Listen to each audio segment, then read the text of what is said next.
तो आज हम डिस्कस करने वाले हैं कि किस तरह से कुछ पेशेंट्स में ट्रीटमेंट का रिस्पॉन्स नहीं आता और कितनी भी वो कर लें, चाहे वो पी शॉट कर लें, मेडिसिन्स ले लें, फिर भी वो फेल हो जाते हैं सेक्स में। तो इसको हम ऐसे समझते हैं, बहुत ही सिंपल तरीके से समझाऊंगा और आप इसको थोड़ा फॉलो करने की कोशिश करें कि जब भी हम बच्चा होता है, जब वो पैदा होता है, उसे किसी चीज़ का डर नहीं होता, उसको पता नहीं होता। उसके सामने शेर आ जाएगा तो वो वहाँ पे रोएगा नहीं उसको देख के, उसको हाथ लगाने चला जाएगा, क्योंकि उसको ये पता ही नहीं कि वो उसको हार्म कर सकता है। आग है, आग में हाथ डाल देता है बच्चा, उनको नहीं पता होता। फिर एक ये लर्निंग प्रोसेस है, हम ये बताते हैं उनको कि भाई ये खतरनाक है, उनको टीवी दिखाते हैं, किताबों में बताते हैं, या आग से उसकी जो मदर है वो बताती है कि भाई इसमें लगाओगे तो जल जाएगा, दर्द होगा। तो उसके ब्रेन को ये बात पता लगने लगती है कि इस चीज़ को अगर मैं टच करूँगा तो मेरे लिए खतरा होगा। तो नेक्स्ट टाइम जब वो नेक्स्ट टाइम देखता है और वो शेर को देखता है तो उसको रिस्पॉन्स करता है कि शेर है, शेर है, और वो ऐसे सब थोड़ा डरता है उससे। ऑफ कोर्स एक एक्साइटमेंट तो होती है, लेकिन सामने अब उसके शेर आ जाएगा तो वो डरना शुरू कर देगा। और ये बहुत सी चीज़ों के साथ होता है, आग के साथ होता है, किसी ऊंचाई के साथ होता है। बहुत से लोगों को अलग अलग चीज़ों से डर लगने लगता है, वो उन्होंने सीखा होता है कि इसमें हमें डेंजर हो सकता है। अब जब ये अब जब मान लो उस बच्चे के सामने शेर आएगा तो वो क्या करेगा? उसके दो तीन रिस्पॉन्स हो सकते हैं। उसको देख के भाग जाएगा, उसको देख के छुप जाएगा, या एकदम से वहीं पे खड़ा रह जाएगा, जिसको कहते हैं ना कि एकदम से मैं फ्रीज हो गया, ब्रीडिंग, या एकदम से जाम हो गया, हिला ही नहीं गया। ये सब इसको कहते हैं फियर फ्लाइट रिस्पॉन्स। अब ये रिस्पॉन्स कैसे एक्ट करता है कि जो हमारी बॉडी है, जैसे हमारे कॉर्टेक्स है, कॉर्टेक्स मतलब ये हमारा दिमाग है, जिसको आप सिंपल में दिमाग, जहाँ से हम सोचते हैं, उसमें ये पता लग गया हमें कि इस चीज से हमें डर लगता है या ये चीज हमारे लिए खतरनाक है। तो वो सीधा हाइपोथैलेमस करके एक ऑर्गन होता है, जिसको हाइपोथैलेमस करते हैं, उसमें ट्रिगर जाता है, रिस्पॉन्स जाता है, और वो एक रिलीज कॉर्टिकोट्रोपिक रिलीजिंग हार्मोन यहाँ से रिलीज करता है हाइपोथैलेमस, जो कि पिट्यूटरी ग्लैंड, ये भी एक ग्लैंड है, एक बल्ब की तरह छोटा सा लटका होता है। वो एसीटीएच हार्मोन निकालता है। याद करने की जरूरत नहीं है, बेसिकली कोर्टेक्स ने इसको बताया, हाइपोथैलेमस ने पिट्यूटरी को बताया, दूसरे ग्लैंड को, और उसने एक हार्मोन निकाला जो कि आपके किडनी के ऊपर छोटे छोटे हार्मोन्स होते हैं, वहां पे सीधा जाके उसको इमीडिएटली ट्रिगर करते हैं, हमको बताते हैं। वो हार्मोन रिलीज करता है कोर्टिसोल हार्मोन। ये हार्मोन है, साथ ही साथ ये तो सिस्टम है जो ब्रेन के थ्रू जाता है। एक ऑटोनोमिक नर्वस सिस्टम भी इसके साथ पैरेलल काम करता है, ताकि जल्दी से जल्दी रिस्पॉन्स हो, जिसमें एड्रेनालिन, नॉर एड्रेनालिन, इस तरह के हार्मोन रिलीज होते हैं, सब तरह के, डोपामिन, सेरोटोनिन, हर तरह से।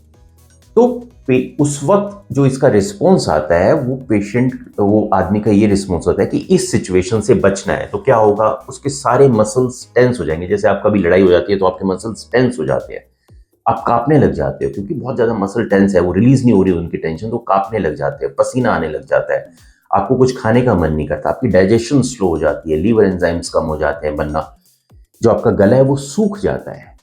तो ये सारा रिस्पॉन्स इसलिए है, और सारा ब्लड फ्लो आपके मसल्स की ओर चला जाता है। ये रिस्पॉन्स इसलिए है कि अब आप उससे फाइट कर पाए।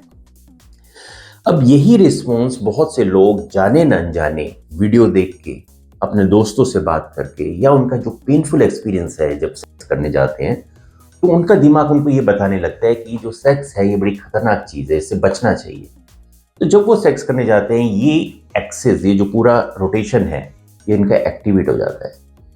इसमें बड़ा इंपॉर्टेंट होता है कि इरेक्शन नहीं आ सकती पेशेंट में। इरेक्शन तभी आएगी जब पैरासिम्पथेटिक नर्वस सिस्टम, ये ऑटोनोमिक नर्वस सिस्टम दो तरह का होता है, एक सिंपथेटिक, एक पैरासिम्पथेटिक। जब पैरासिम्पथेटिक सिस्टम एक्टिवेट होगा, जब आप रिलैक्स होंगे, तो जैसे ही वो सेक्स के बारे में सोचने लगते हैं, किसी लड़की के पास जाते हैं, उनका ये एक सिस्टम एक्टिवेट हो जाता है और उनको इरेक्शन आनी बंद हो जाती है। ऐसे पेशेंट टेडलाफिल ले लें तो थोड़ा सा आएगा, लेकिन जैसे लड़की पास वो भी काम नहीं करेगी। आप पी शॉट ले लो, आप कुछ भी करा लो, तो ठीक नहीं होगा। तो ऐसे सिचुएशन में ऐसे जो पेशेंट्स आते हैं, उनको हमें बात करने में या उनका इलाज करने में दिक्कत होती है। तो इसमें क्या है कि पेशेंट को आपको रिलैक्स करना है। रिलैक्स कैसे कर सकते हो? कि पहले तो पेशेंट को बताओ कि ऐसी सिचुएशन नहीं है, उससे डिसोसिएट करना। वो खुद भी सोचे कि क्या मैं ऐसी सिचुएशन में हूं कि मेरी जिंदगी को खतरा है, उस सिचुएशन को एनालाइज करे, वो जो एंग्जाइटी है उसको कंट्रोल करे। दूसरा, काउंसलिंग करके हम बात कर सकते हैं, मरीज को बता सकते हैं कि कुछ नहीं होगा, अगर हम पी शॉट करेंगे इससे इरेक्शन आएगी और आप सेक्स कर पाओगे, डरने की कोई बात नहीं है, इसमें घबराने की बात नहीं। तो काउंसलिंग की जा सकती है, उनसे बात की जा सकती है, उनके मन के डर को भगाया जाता है। और तीसरा, ऐसे पेशेंट में हम जो ड्रग्स देते हैं, जो कि होती है एंटी एंग्जाइटी ड्रग्स। आप एंटी एंग्जाइटी होती है थोड़ी सी, उसके अंदर हम ये भी दे सकते हैं, पैरोक्सिन भी देते हैं, एस्केटेलोप्राम भी देते हैं, ताकि उनके अंदर वो काम हो जाए, उनका माइंड छोटी छोटी बात पे जो ट्रिगर हो जाता है ये रिस्पॉन्स, वो ट्रिगर होना बंद हो जाए। तो इससे क्या होता है कि जब हम ये ऐसे पेशेंट्स जब मेरे पास आते हैं, सिर्फ उन्हीं पेशेंट्स को मैं एस्केटेलोप्राम में या पैरोक्सिन पे डालता हूँ। ऐसे नहीं कि हर पेशेंट को डाल दिया, ये गलत है। सिर्फ जब मुझे लगता है कि मरीज बहुत ज़्यादा घबरा रहा है, जैसे आज हमारे पास पेशेंट आया है, पिछले हफ्ते आया था, बहुत ज़्यादा घबरा रहा था, 1 महीने बाद शादी है, खूब बात होगी, किसी में कभी इरेक्शन आता ही नहीं है, कर ही नहीं पाता। तो हमने डिसाइड किया भाई 1 महीने बाद है तो आप इम्प्लांट की ओर जा सकते हो, अगर आप बहुत बार फेल हो चुके हैं, दवाई ले चुका है 3-3 महीने तक, तो कोई फ़ायदा नहीं होता। अभी 1 हफ्ते बाद आया तो मेरे पास आया, सीधे कहने लगा कि आप फैट ग्राफ्टिंग कर दो, लेंथनिंग कर दो। तो हमने उसको साफ मना कर दिया, 1 महीने बाद शादी, आप ये सर्जरी नहीं करा सकते, ऑलरेडी आपकी इरेक्शन नहीं आ रही, इसके बाद तो बिल्कुल ही आप और घबराहट हो जाएगी, क्योंकि स्वेलिंग आ जाएगी, आपको डर लगेगा कि अब शादी 5 दिन बाद है, 10 दिन बाद है, इतनी स्वेलिंग आई हुई है, तो ये नहीं कर सकते। फिर उसके बाद उसने डिसाइड किया कि ठीक है, हमने कहा ठीक है, आप अगर करना ही था तो पी-शॉट प्लस पी-शॉट अल्ट्रा कर देते हैं और साथ में बोटॉक्स कर देते हैं और उसके बाद मेडिसिन बता देंगे। लेकिन मरीज इतना डरा हुआ है कि वो कंफ्यूज है। ऐसे पेशेंट्स इसके लिए सही कैंडिडेट है आपको ये मेडिसिन देने के लिए, एस्केटेलोप्राम या पैरोक्सिटेल। अगर ऐसा रिस्पॉन्स आपको नहीं आ रहा तो आपको ये एंटी डिप्रेसेंट लेने की ज़्यादा ज़रूरत नहीं है। टाइमिंग के लिए यूज़ करते हैं, लेकिन अब तो मैं देख रहा हूँ कि टाइमिंग में बहुत ज़्यादा फायदा भी नहीं कर रही है मेडिसिन, ठीक है थोड़ा बहुत यूज़ कर रही है, अब तो हम उस पर बोटॉक्स को ही कॉन्सेंट्रेट कर रहे हैं। लेकिन ऐसी लोगों को मैं मेडिसिन अभी भी प्रिस्क्राइब करता हूँ, सिर्फ 2 ही मेडिसिन में प्रिस्क्राइब करता हूँ, आमतौर पर मेडिसिन लोगों को नहीं देता। एक तो ये जो मैं देता हूँ एस्केटेलोप्राम, जिसको नेक्सिटो नाम से आती है, बहुत माइल्ड एंटी डिप्रेसेंट और काम कर देती है इससे। और दूसरा आजकल यूज़ करते हैं टेडलाफिल, वो भी बहुत कम, एसओएस, ऐसे नहीं कि चला दिया हफ्ते में 2 बार खा लो, हफ्ते में 3 बार खा लो या डेली खा लो, ऐसे नहीं, कभी कभी यूज़ कर सकते हो और 5 मिलीग्राम से कभी ज़्यादा यूज़ नहीं करता। अदरवाइज इसमें मैंने देखा है कि ज़्यादातर आपको कोई मेडिसिन की ज़रूरत होती ही नहीं है, ऐसे ही ठीक हो जाता है। तो जो पेशेंट, कई पेशेंट हमारे नीचे लिखते हैं कि हमने टी-शॉट लिया था, इतने दिन हो गए, इफेक्ट नहीं आया, इतने दिन हो गया, उनका ये सिस्टम एक्टिवेटेड होता है।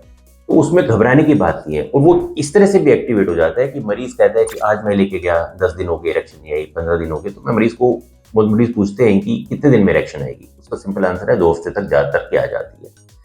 लेकिन मैं ऐसे मरीजों को नहीं बताता, ना कोई प्रॉमिस करता। क्यों? क्योंकि वो 15 दिन नहीं आई तो वो फिर देखने लग जाएंगे, सुबह उठ के, सुबह नींद खुल जाएगी, आई कि नहीं आई, आई कि नहीं आई, तो उससे उनको प्रॉब्लम आती है।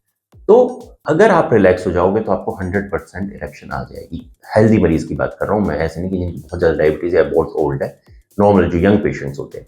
और अगर आप रिलैक्स नहीं है, ऐसे वेट कर रहे हैं, फिर नहीं आएगी, तो ऐसे में भी आपको हमारे पास आके मिलना है। फिर आमतौर पे मैं मरीज से बात करता हूँ, उनकी जो भी समस्या समझता हूँ, और फिर उससे हम देखते हैं कि मरीज थोड़ा रिलैक्स हो जाता है बात करके।